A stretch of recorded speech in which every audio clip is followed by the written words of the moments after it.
Hey everyone! We are working to hit 1,000 subscribers, and I need your help to get there. If you enjoy the content and it is your first time here, please hit that subscribe button right now as we proceed. What if I told you that the Toronto Blue Jays were literally minutes away from pulling off the biggest free agent signing in franchise history, only to watch it slip through their fingers like sand through an hourglass? What if I revealed that the Blue Jays put $350 million on the table? A 10-year commitment that would have shattered every expectation, only to see Kyle Tucker choose the glitz and glamour of Los Angeles instead. And what if the craziest part of this entire saga is that we almost found out about Tucker coming to Toronto through a podcast exclusive before any major sports network broke the news? Buckle up, Blue Jays Nation, because what you're about to hear is going to make your jaw drop, your heart sink, and possibly make you want to throw something at your television screen. This is the inside story of how close Toronto came to landing their superstar, and why it all fell apart at the last possible second. Let's start with the bombshell that's been reverberating through baseball circles like a thunderclap in a quiet library. Kyle Tucker, the former Houston Astros outfielder who was supposed to be the missing piece for multiple contending teams, just signed a 4-year, $240 million deal with the Los Angeles Dodgers. $60 million per year. Let that sink in for a moment. $60 million annual salary with some deferred money and signing bonuses thrown into the mix.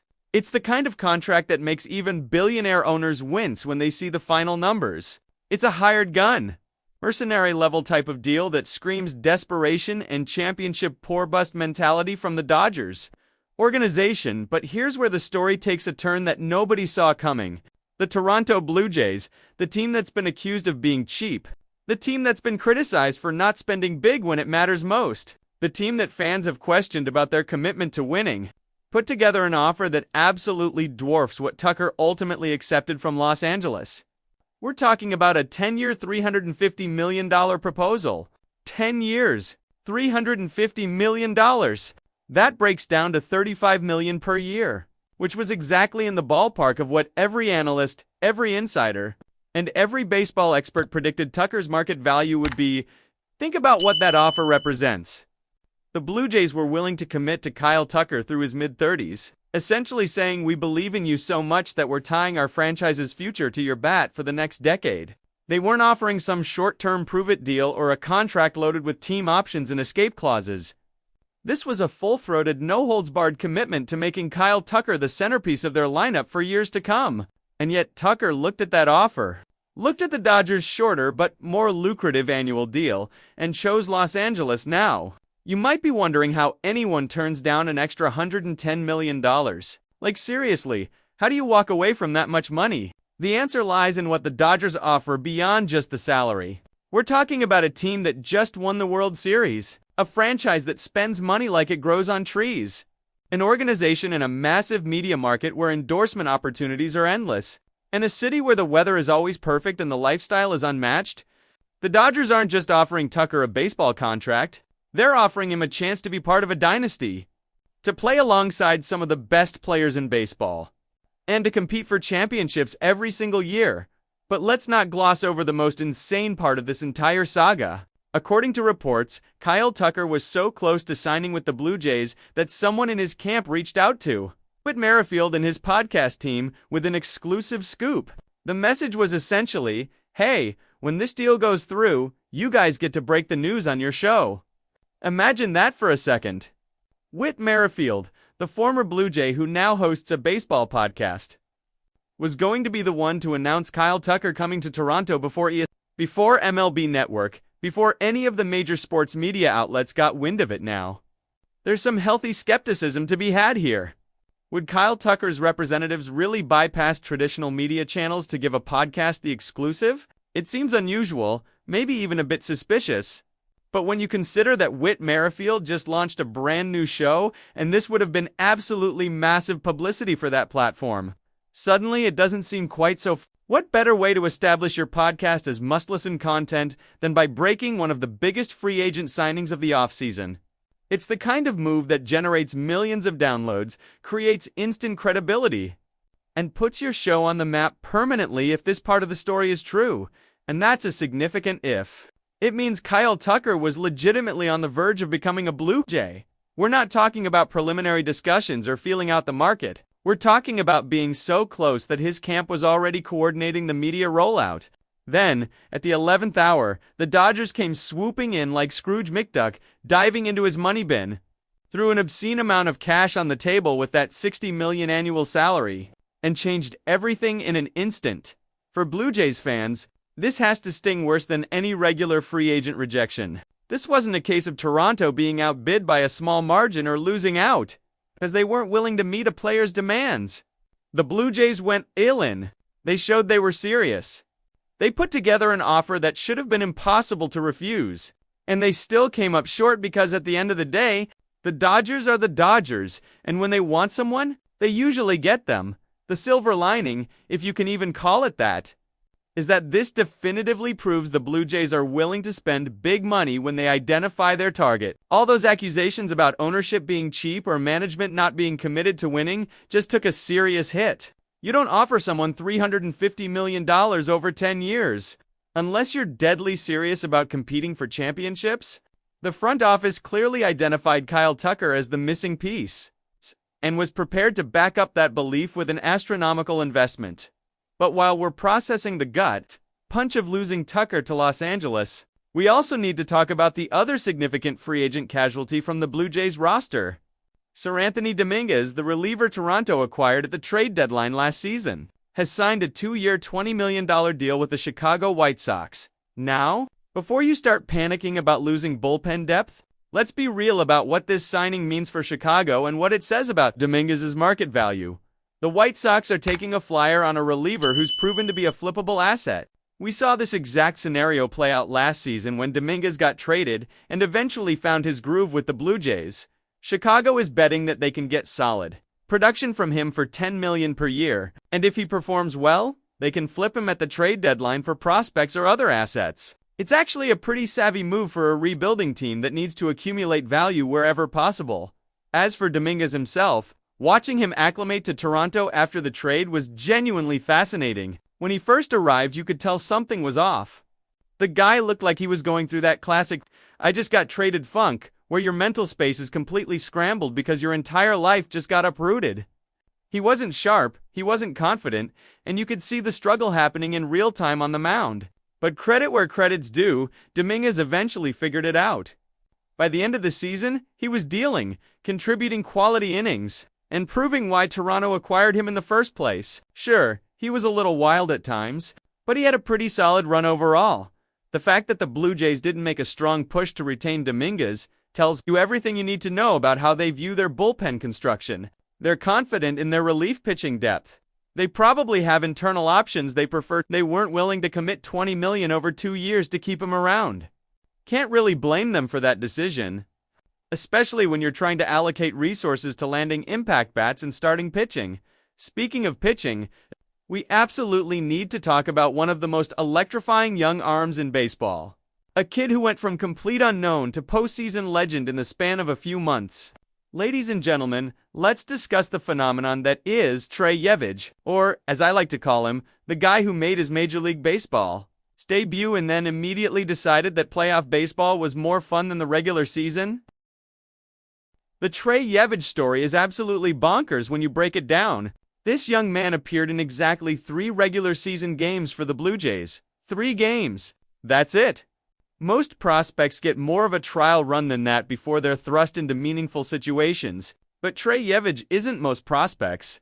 Instead of getting a normal development curve, this kid went straight from obscurity to pitching in the biggest games of the season, and he absolutely thrived under that pressure.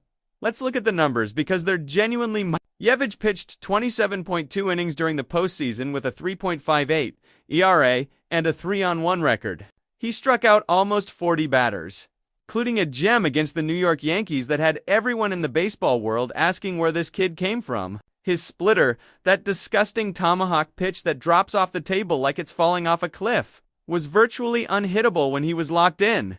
Watching him work became must-see television because you never knew when he was going to make a professional hitter look absolutely foolish. Here's what makes the Trey Yevich situation so fascinating going into this season. The projection systems, those computer models that try to predict player performance based on historical data and comparables, Yevich pitching only 67 innings for the Blue Jays this year. 67 innings. For a guy who just threw almost 30 innings in the playoffs and looked like a legitimate frontline starter at times. That projection seems absurdly conservative. It's like these projection systems watched a completely different player than the rest of us. There's absolutely no universe where Trey Yevich doesn't make this Blue Jays roster out of spring training. None. Zero. The kid proved he can handle the bright lights and the pressure. He's got electric stuff that can miss bats at the highest level. And, perhaps most importantly, he's shown the mental fortitude to succeed when everything is on the line. Those projection systems don't know what they're talking about, and they're about to be proven very wrong when Yevich becomes a regular fixture in Toronto's rotation. The real question isn't whether Yevich will pitch, but rather, how good he's going to be. There's a reasonable expectation that he'll produce somewhere around that 3.58 ERA we saw in the playoffs. That would be an excellent outcome for a 22-year-old pitcher still finding his way in the big leagues. But here's where things get really interesting. If Trey Yevich can continue developing that splitter and maintain the command he showed during the postseason, we're talking about a guy whose ceiling could be Paul Skeens territory. That's not hyperbole or hometown bias talking. That's a legitimate assessment based on his stuff, his work ethic, and his competitive drive. One of the most underrated aspects of Yevich's development going forward is the mentorship he's going to receive. He'll be working alongside Dylan Cease, another pitcher with elite strikeout stuff, and learning from veteran arms who've been through the grind of a full major league season. That kind of environment is invaluable for a young pitcher trying to establish himself. He won't be carrying the team on his shoulders like he sometimes had to during the playoffs. Instead, he can focus on his craft, refine his mechanics, and continue adding to his arsenal. But let's pump the brakes on the hype train for just a moment, because it's important to remember that Trey Yevich is still technically a rookie by Major League Baseball standards. That's right. Despite pitching in the World Series and becoming a household name among baseball fans, Yevich hasn't accumulated enough service time to lose his rookie eligibility. That means he could legitimately compete for the Rookie of the Year award this season, which is absolutely wild to think about. The flip side of his rookie status is that we need to temper our expectations and give him room to grow. Yes, he was sensational in the playoffs. Yes, he looked like a seasoned veteran out there. But he's also incredibly green in terms of actual major league experience. We're talking about a guy who literally went from pitching in front of hundreds of people in the low minor leagues to thousands at MLB stadiums to millions watching on television during the World Series. All in the span of one season. That's a meteoric rise that would make anyone's head spin. There's going to be adversity this season. There's going to be rough outings where his splitter isn't working and hitters start timing him up. There's going to be moments where the 22-year-old rookie shows through the confident exterior. And when those moments happen, Blue Jays fans need to resist the urge to panic and declare him a bust. Development isn't linear, especially for pitchers. And Yevich deserves the patience and support to work through the inevitable growing pains. What makes this season so exciting is watching Trey Yevich's evolution as a pitcher. Will he add another pitch to his repertoire? Will he improve his command in the strike zone? Will he develop the stamina to handle a full season's workload after throwing significant innings in the playoffs? These are the questions that will define his sophomore campaign. And the answers will tell us whether we're looking at a future ace or a good pitcher who had one incredible hot streak.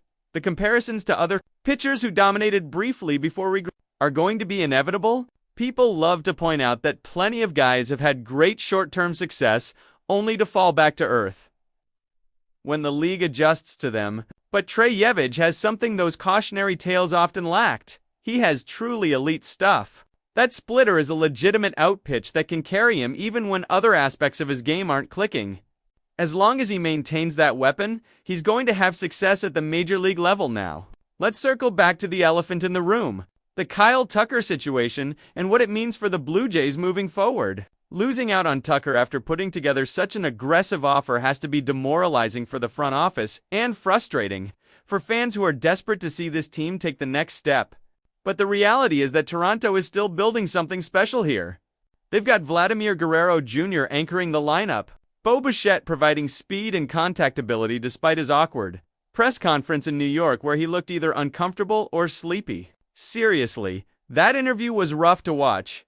Speaking of Bichette, his departure to the Yankees is still fresh and stings for Blue Jays fans who watched him develop into a star in Toronto.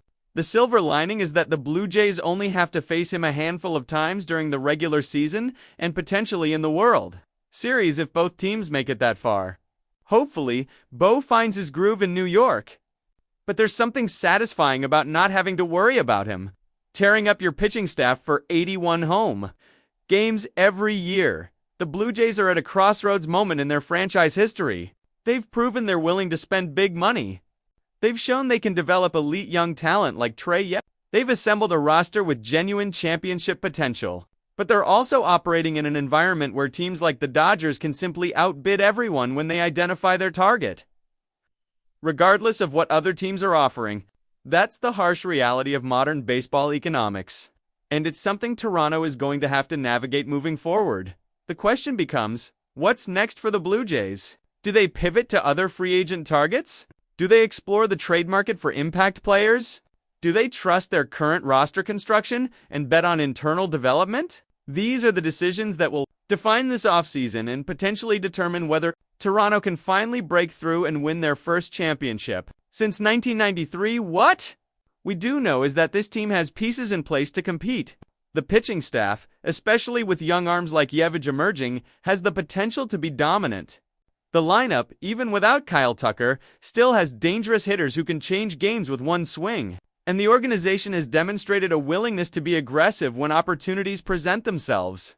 That's a solid foundation to build on, even if the Tucker rejection stings right now. For Blue Jays fans, this offseason has been a roller coaster of emotions. The excitement of potentially landing Tucker, the crushing disappointment of watching him choose Los Angeles, the loss of Bo Bichette to a division rival, and the electric promise of watching Trey Yevich develop into a star.